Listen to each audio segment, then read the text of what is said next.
There you go, son. 3.5 gallons of Molotov vodka. Complete the fancy labels, courtesy of Arthur Daliovich's lock-up stick. Where'd you want it? Dave, where'd you want it? Oh, sorry, Joe. Stick it over there. I'll sort it out in a minute. There you go, son. Yeah, like the new decor. Smashing, isn't it? You're right, mate. You look terrible. Change your life, Joe. Change your life. Come on, I've known you too long for that. What's wrong? It's Doris. I reckon she's seen another bloke. Doris? Leave me out. Honest, Joe. In 28 years of happily married life, I have never looked at another bird. And now she turns around and takes up with some bloke from Blackpool. You sure? I know she never liked me running this place. But it's a good earner, and she never got short. No, you can't be serious. I am, Joe, I am. What makes you think it's another geezer? Well, last week, I was driving down Palace Road, and there was Doris, large as life, walking towards me wearing a fox fur and dressed up like she's going to meet royalty. So what? She's always been a snappy dresser. Yeah, what I want to know is where did she get a 500 quid fox fur from? Market in the North End Road? Well, didn't you ask her? Of course. Well, what'd she say? All she said was Ernie. Change the subject. Ernie? Well, what's all this about Blackpool, eh? Where'd you get that from? Well, that's another funny thing, Joe. I mean, you know Doris, never up before 10, always likes a cup of tea in bed in the morning. Well, about a week ago, she was up with a lark and all excited, but trying to hide it. She was even singing along with Barry Manilow. Yeah, she ate it. So? Well, I don't like to admit this, but when she was making the bed that morning, I went through the waste bin, and I found this envelope with a Blackpool postmark. It was addressed to her in her maiden name. And a week later, she's walking around Fulham with a fox fur coat, eh? Right. It's a bit peculiar, isn't it? Yeah. Well, the thing is, what do I do about it? Do I pretend nothing's happened? Or do I find this Ernie geezer and sort him out? Well, what I'd do is I'd find out who the geezer is and warn him off. Now, there's the thing. I've got a cousin who lives up in Blackpool.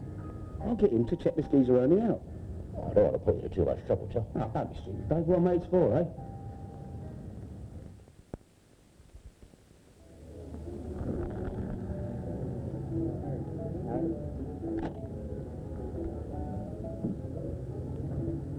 Well, there you go then, Joe. So, what's your cousin in Blackpool have to say? Well, the SP's a bit iffy as it happens. See, he knows who the geezer is, but he's never met him. Apparently the bloke keeps very much to himself, you know what I mean? So? It's a very big organisation. He's got people all over the country, and some of them have been with him since 1956. And by all accounts, he's not generous. Gives money away like confetti. Well, that's it then, Joe. I can't compete with that. Now, hold on, my cousin's arranged a meet with this Ernie bloke in Blackpool the day after tomorrow. That sounds decidedly dodgy. Oh, don't worry, I'm going to be there. I'll see you all right, don't worry. Appreciate that, Joe. Thirsty then? Cheers.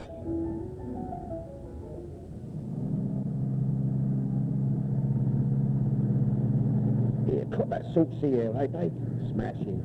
I don't know how you can sit there and enjoy the view, Joe. How do you mean? I have to be honest, Joe, I've got a funny feeling about coming up here. I mean, what happens if Ernie turns nasty? These northern lads have a reputation for being rougher than the SAS and twice as hilly. Come on, Dave, there's nothing to worry about. Here, have a look, look, it's the tower. Great. Oh, this is the light there, lad. Be serious, Joe. Now, promise me at the first sign of trouble, we'll leg you. Relax, Dave, relax. Look at that, still got the old trams up here. Yeah, takes you back, doesn't it?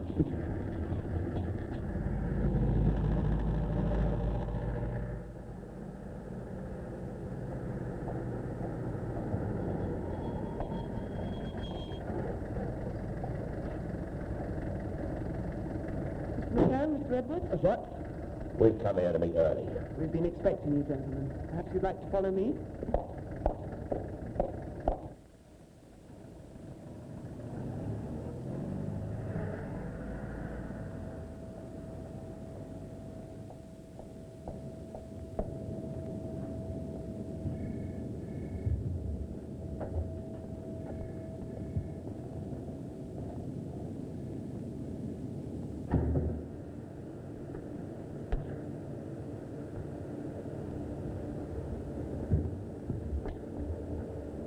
Mr. McCann, Mr. Edwards, meet Ernie. Who what? This is Ernie. Beer. Your Doris has a funny choice in men, doesn't she? Go me. Ernie's a blessed computer. No, but then a lot of people make that mistake, Mr. Edwards, because although Ernie does look a little bit like a computer, his name is actually an abbreviation for Electronic Random Number Indicator Equipment. Well, what's that supposed to mean? Well, in simple terms, it means that Ernie is an advanced piece of electronic equipment that generates numbers. Oh, I get it, like a sort of sophisticated, highly sophisticated bingo call, eh? It's clever, isn't it? Yeah. Well, what's the point of all these numbers, then, eh? Premium bonds. That's like the football pools, isn't it? No, if anything, it's more like a lottery. But with premium bonds, nobody loses, and they can get their money back at any time. So how long have these bonds been around, then? Since 1956, when the top monthly prize was £1,000. Grand, eh? Ooh, that was a lot of dough in 1956. Yes.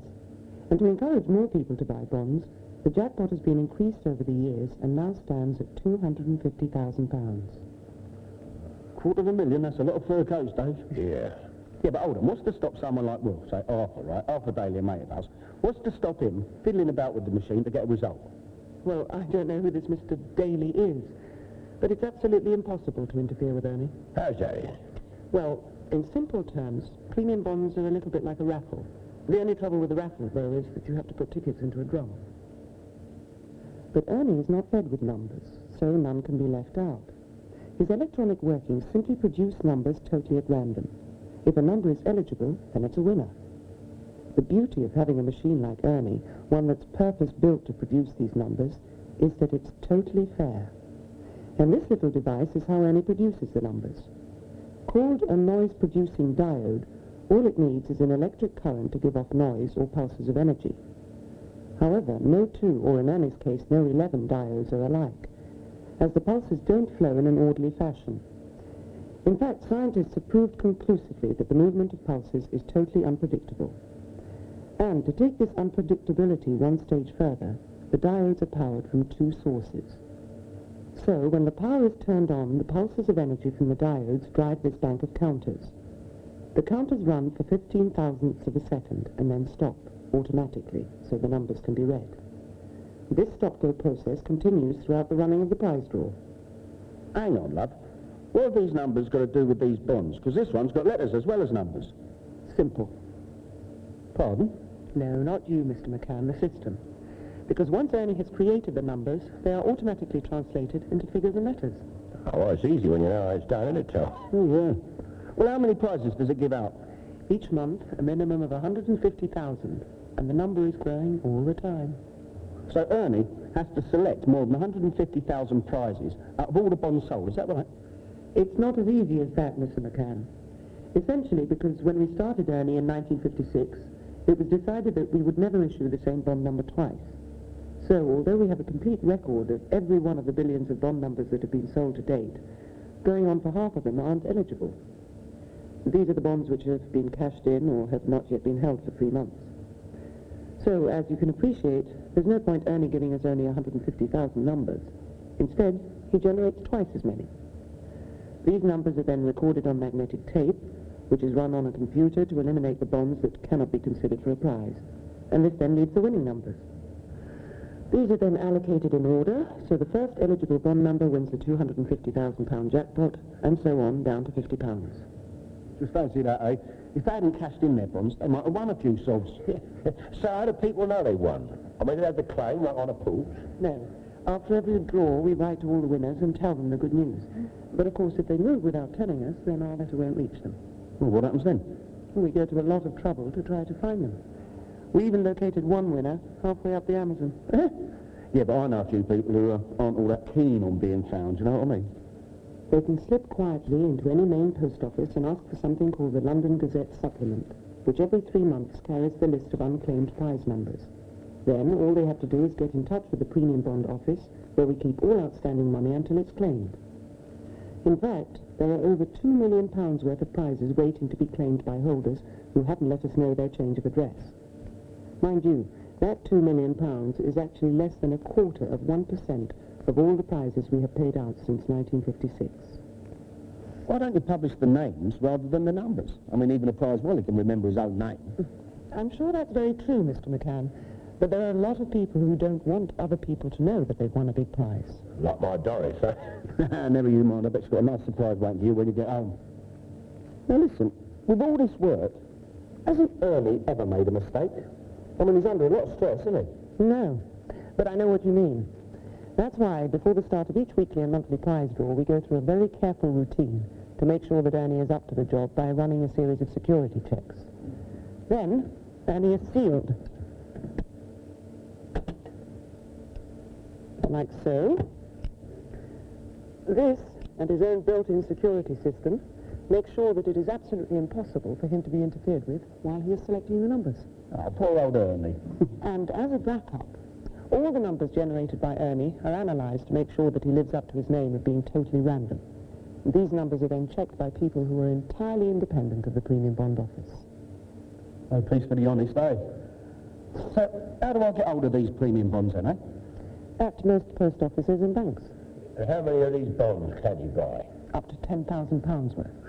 And, of course, the more bonds you own, the greater your chances of winning them. Is there an age limit? Anyone over the age of 16 can buy a bond, Mr. McCann. And if you happen to be a parent or a grandparent, then, of course, you can buy bonds for your children or grandchildren. Now, what are the chances of winning, eh? I mean, what are the odds of old Ernest here coughing up the number of T. McCann, Esquire? Each single bond number has a 1 in 11,000 chance of winning in each and every draw. Now, that might sound a bit steep, but if you consider that every £50 worth of bonds has 50 chances of winning every week and every month of every year, the odds of you winning get better with the more bonds you own. So, as an owner of premium bonds, Mr. McCann, you too can share in getting on for 2 million prizes every year. And remember, premium bonds are not a gamble, because you can always get your money back at any time. So it's nothing to lose and everything to win. Yeah, sounds good to me. Exactly, Mr. McCann. Why don't you put me tell you? How very kind. So, Mr. McCann, if you keep your bonds, you have weekly chances of winning prizes, all tax-free.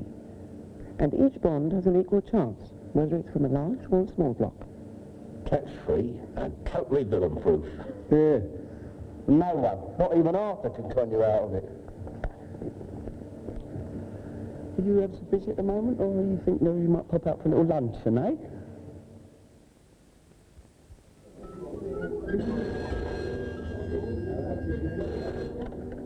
Winchester Club. Danny, that's you. Who's calling, please? I'm over Terry. It's me, Arthur. What do you want? Sorry, my son. I'd rather talk to the mechanic, not the old man. I've got a bit of business I'd like to put down to him. Arthur, what do you want? The price of the Winchester Club, if you please, my man. I'm speaking to him.